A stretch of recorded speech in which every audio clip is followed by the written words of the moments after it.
Assalamu alaikum friends. I again welcome all of you and hope that you all will be fine. उससे पहले जो मैंने video upload किया था उसमें मैंने ये डिस्कस किया था हमारे एडजस्टमेंट की प्रॉब्लम हमारे फर्स्ट डे ऑफ स्कूलिंग से स्टार्ट होती है, क्योंकि हम में ऐसी सोच डेवलप की जाती है कि हम एक जॉब सीकर बने, न कि एक जॉब प्रोवाइडर की सोच हम में डेवलप की जाती है।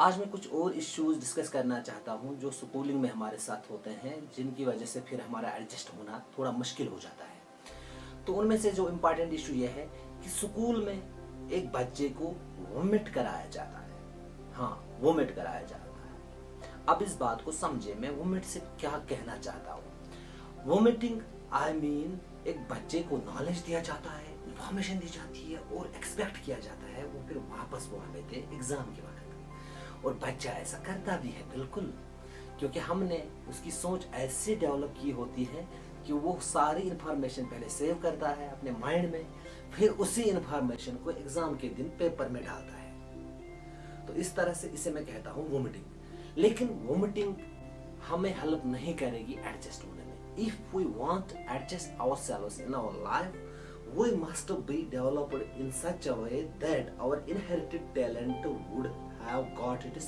maximum strength। यानी हमारा जो इनहेरिटेड टैलेंट है वो पूरी तरह डेवलप्ड होना चाहिए, तब जाकर हम एडजस्ट हो जाएंगे, न कि हम में सिर्फ इंफॉर्मेशन हो। Let me make it clear to you here that to possess information is not job of a human brain। Nowadays we do have software devices, electronic devices for this very purpose, which can store a lot of information, even though they can store facts as well. And when we do have need of all those facts, we can get that facts from the machine. So then what is the fun of educating a child? Basically education से मतलब है कि we have developed all those possibilities, all those capacities of an individual which are inherited in him। लेकिन ऐसा नहीं होता है हमारे यहाँ पे। सो ये चीज क्लियर करने के लिए मैं एक सवाल पूछना चाहता हूँ आप लोगों से।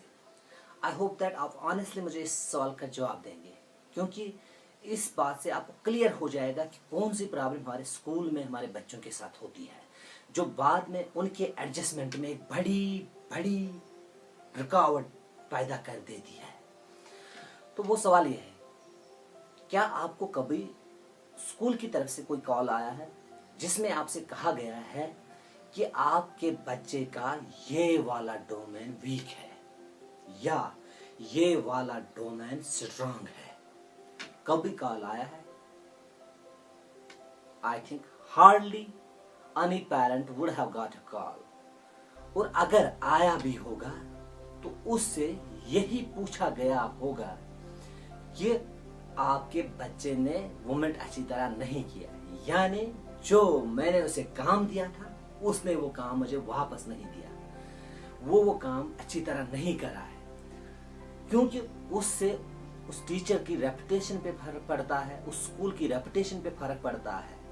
दैट इज वाई, इसलिए उसने कॉल किया होगा, न कि इसलिए कि आपके बेटे को कल एडजस्ट होने में आसानी हो जाए, कल आपका बेटा इजीली एडजस्ट हो जाए।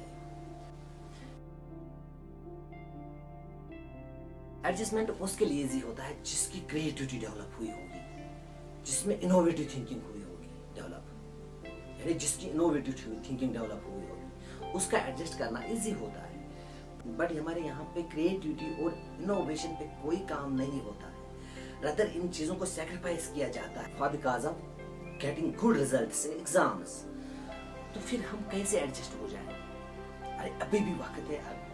अगर आपने अभी भी आपके बच्चे के इनहेरिटेड टैलेंट को नहीं समझा और टीचर्स के साथ मिलकर उस पे काम नहीं किया, तो उम्मीद मत रखिएगा कल आपका बच्चा एडजस्ट हो जाएगा, ये गारंटी है। because I have earlier said this very thing that nowadays job providers जो है वो उसको एडजस्टमेंट देते हैं जिनके इनहेरिटेड टैलेंट डेवलप